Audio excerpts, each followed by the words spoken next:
আজকে টপিক হচ্ছে elasticity of demand and supply. আপনারা স্ক্রিন শেয়ারিং এ দেখতে পাচ্ছেন?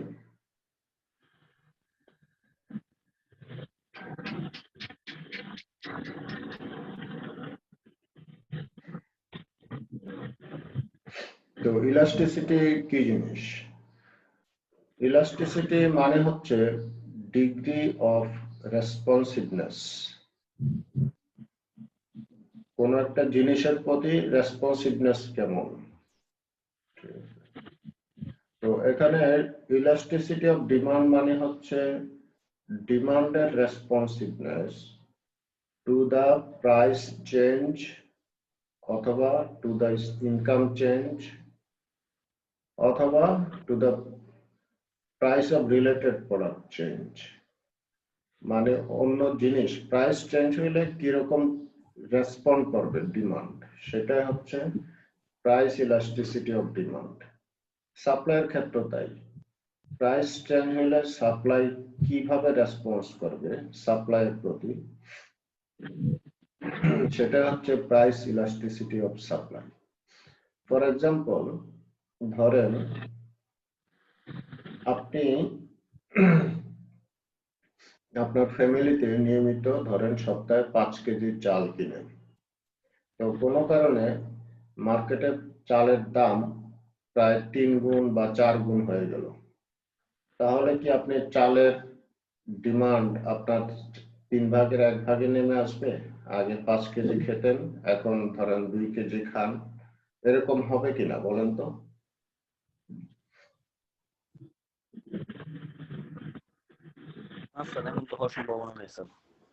আচ্ছা, তো এরকম হওয়ার সম্ভাবনা নাই, কারণ আপনারা সবাই মোটামুটি সলভেন্ট। বাট যাদের অনেক হিসাব করে চাল বা দৈনন্দিন জিনিস কিনতে হয়, তারাও কিন্তু 3 ভাগের 1 ভাগে নেমে আসবে না তাদের ডিমান্ড। এর কারণটা হলো চালটা হচ্ছে আমাদের বেসিক নিড, চালটা আমাদের প্রাইম খাদ্য। তো এই প্রাইম খাদ্যের ক্ষেত্রে আমরা আসলে ছাড় দিতে রাজি না, ঠিক আছে? অপরদিকে যদি ধরেন আপনার মোবাইলের কোন একটা সেটের দাম 10,000 টাকা থেকে 30,000 টাকা হয়ে গেল, দাম 3 গুণ বেড়ে গেল, তাহলে ওই মোবাইলের ডিমান্ড কি চালের মতোই হবে যে মানুষ বেশি দামেও কিনবে? বিষয়টা কি এরকম হবে?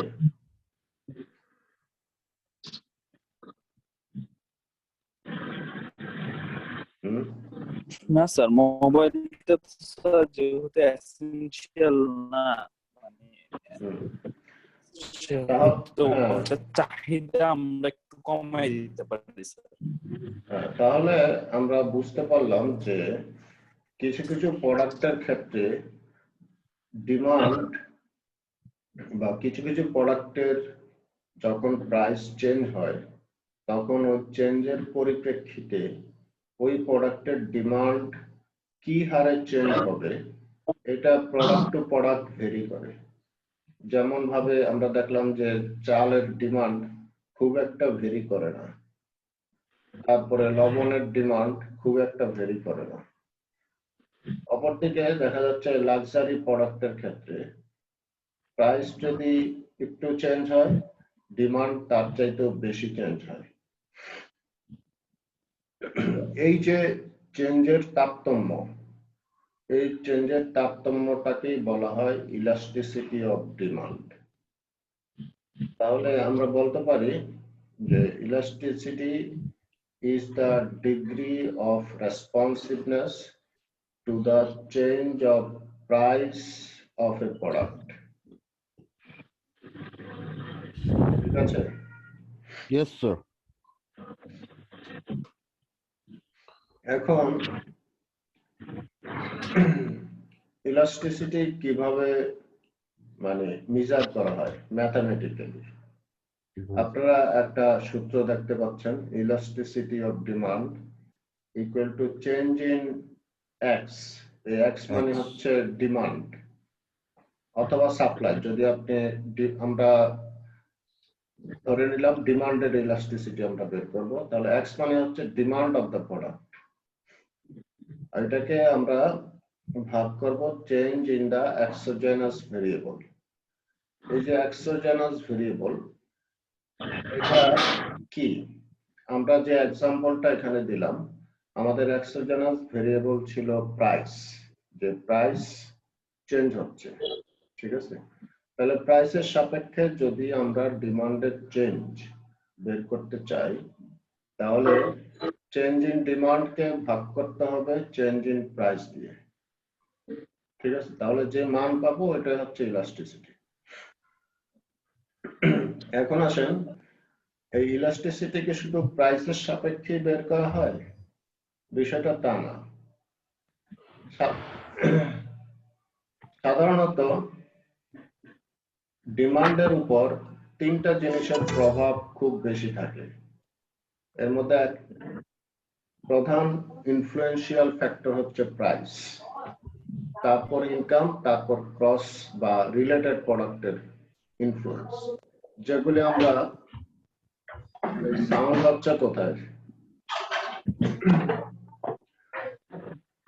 তো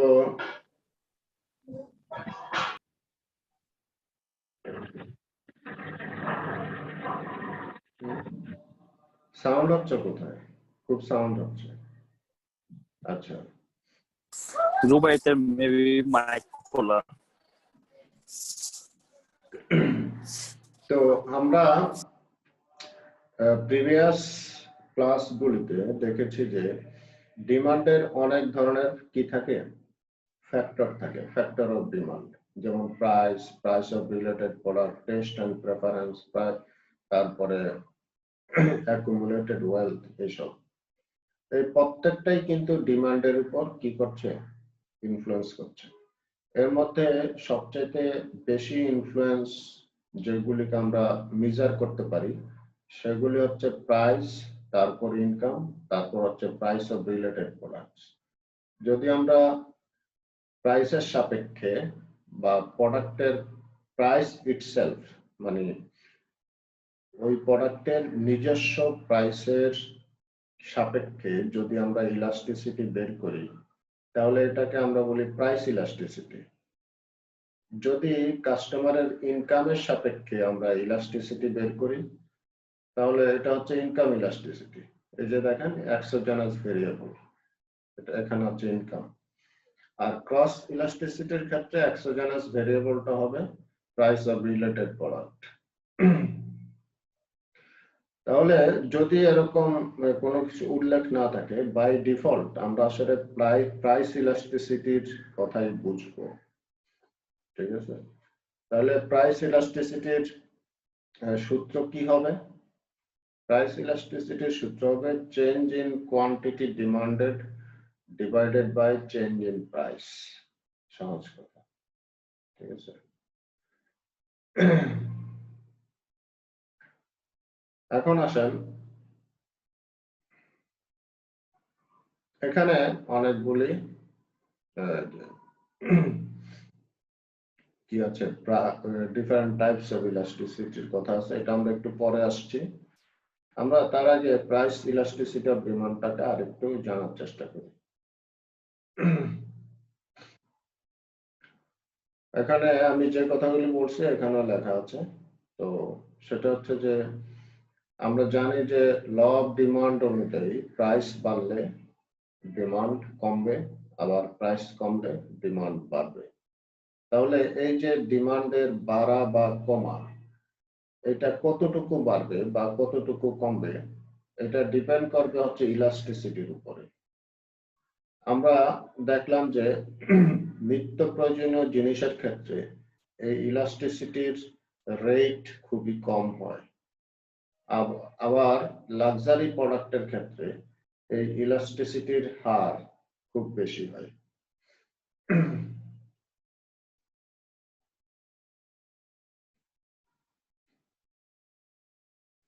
এখানে একটা এক্সাম্পল দেখতে পাচ্ছেন।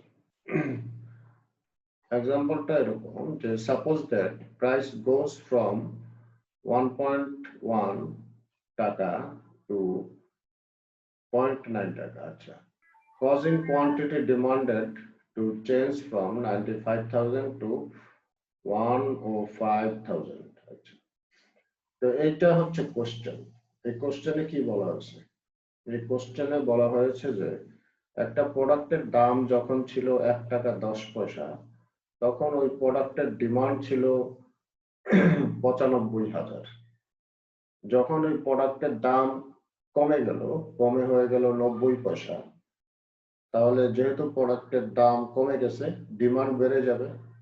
মার্কেটে এখন ডিমান্ড হলো 105,000 ইউনিট। আচ্ছা, তো এখন আমরা এটা ইলাস্টিসিটি বের করব, প্রাইস ইলাস্টিসিটি। তো আমাদের সূত্র অনুযায়ী প্রাইস ইলাস্টিসিটির ডেফিনেশন হচ্ছে change in quantity demanded divided by change in price. তাহলে ডিমান্ড চেঞ্জ হলো কত বলেন তো? কত চেঞ্জ হয়েছে?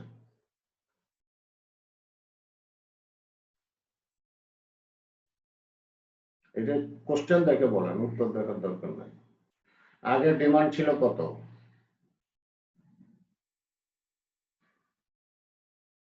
স্যার 10,000। হ্যাঁ, চেঞ্জ 10,000 হয়েছে। এটা কিভাবে বের করলাম? আগে ছিল 95,000, এখন হয়েছে 105,000। ঠিক আছে, তাহলে ডিফারেন্সটা হচ্ছে 10,000। 10,000 স্যার। হ্যাঁ, আর প্রাইস চেঞ্জ হয়েছে কত?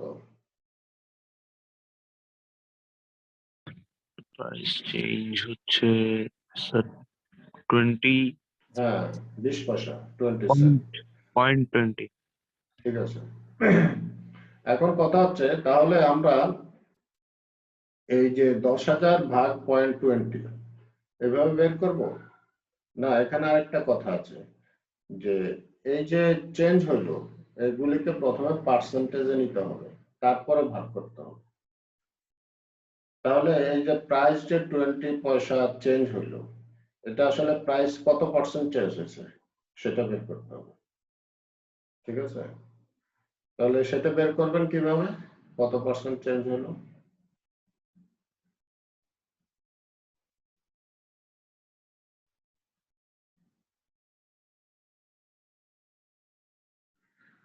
বলেন, আপনি কোশ্চেন দেখে বলেন, উত্তর দেখার দরকার নেই, উত্তরটা একটু অন্যরকম লেখা আছে। আমরা পেলাম যে চেঞ্জ হয়েছে কত, 20 পয়সা। ওকে, তাহলে এটা কত পার্সেন্ট চেঞ্জ আসে, কত টাকায় 20 পয়সা চেঞ্জ হয়েছে বলেন? স্যার 1.10 টাকায় 0.20 পরিবর্তন হয়েছে। আমাদের বেস, যদি আমরা পার্সেন্টেজ বেস বের করতে চাই, তাহলে আমরা যে চেঞ্জটা হইলো ওই চেঞ্জটাকে ভাগ করব একটা রেফারেন্স পয়েন্ট দিয়ে। সাধারণত আমাদের রেফারেন্স পয়েন্ট হয় যে ইনিশিয়াল প্রাইস বা বেস প্রাইস কত ছিল। যেমন এখানে বেস প্রাইসটা হচ্ছে, প্রথম যে প্রাইসটা সেটা হচ্ছে বেস প্রাইস 1.1। তাহলে 0.20 কে আমরা যদি 1.1 দিয়ে ভাগ করি, তাহলে আমরা একটা পার্সেন্টেজ পাবো, তাই না? জি স্যার। আবার কোন ইকোনমিস্ট বলেছেন যে না, এটা বিগিনিং পয়েন্ট দিয়ে ভাগ করলে হবে না, এটা করতে হবে এন্ড পয়েন্ট। এখানে এন্ড পয়েন্ট কোনটা? 1.1, মানে 0.9 হচ্ছে এন্ড পয়েন্ট। কোন চেঞ্জের জন্য তো দুইটা পয়েন্ট লাগে, তাই না? জি স্যার। তো এখানে বিগিনিং পয়েন্ট হচ্ছে 1.1 আর এন্ড পয়েন্ট হচ্ছে 0.9। তাহলে 0.20 কে আমরা 0.9 দিয়ে ভাগ করে একটা পার্সেন্টেজ পেতে পারি। ঠিক আছে, জি স্যার। তেমনি ভাবে আমাদের এই যে ডিমান্ড কোয়ান্টিটি চেঞ্জ হলো এখানে 10,000 ইউনিট, সেটাকেও পার্সেন্টেজে নিতে হবে। তাহলে পার্সেন্টেজে নিতে হলে কি করতে হবে? 10,000 কে ভাগ করতে হবে কত দিয়ে বলেন তো?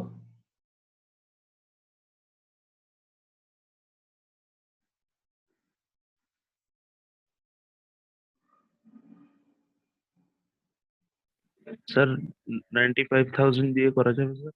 হ্যাঁ, তাহলে আমরা যদি বিগিনিং পয়েন্টটা নেই 95,000 দিয়ে আমরা ভাগ করলে একটা পার্সেন্টেজ পেতে পারি। আর আমরা যদি এন্ড পয়েন্ট নেই তাহলে 105,000 দিয়ে ভাগ করতে হবে। ওই যে প্রাইসের ক্ষেত্রে যেভাবে পার্সেন্টেজ বের করেছি, ডিমান্ডের কোয়ান্টিটির ক্ষেত্রে একইভাবে আমরা পার্সেন্টেজ বের করতে পারি।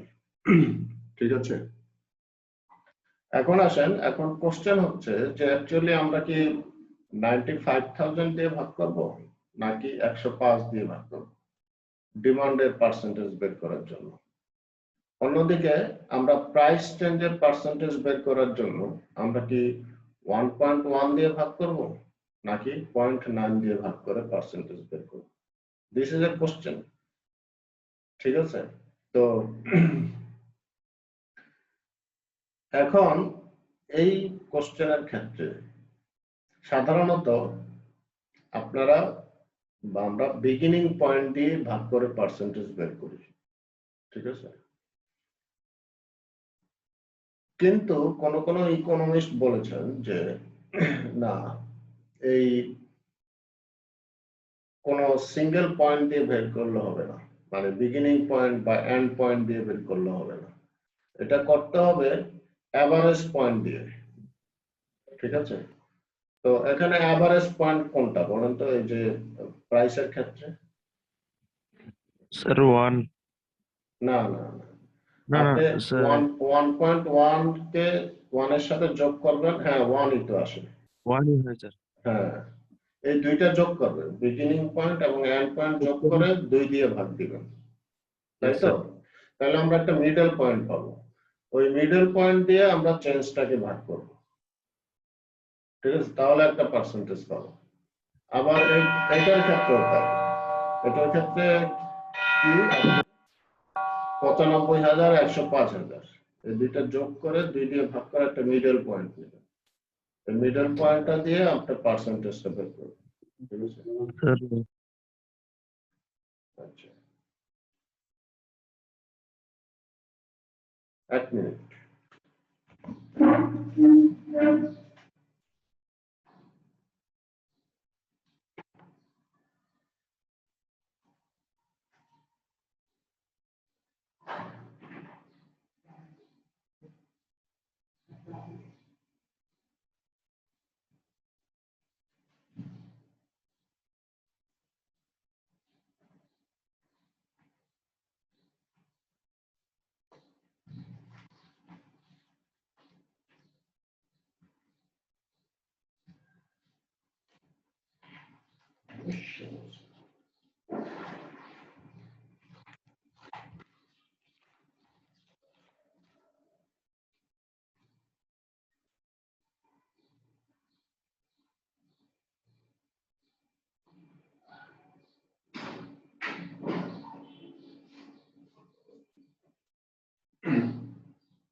হ্যালো, আমাদের আর টাইম আছে 3 মিনিট, মানে ওই যে জুমে আপনারা শুনছেন?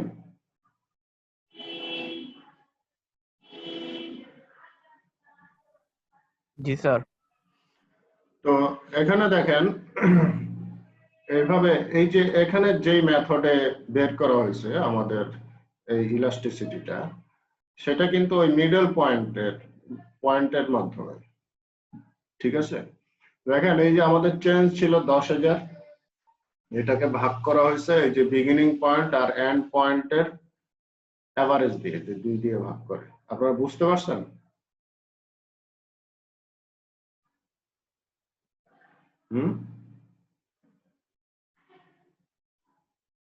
কি হলো?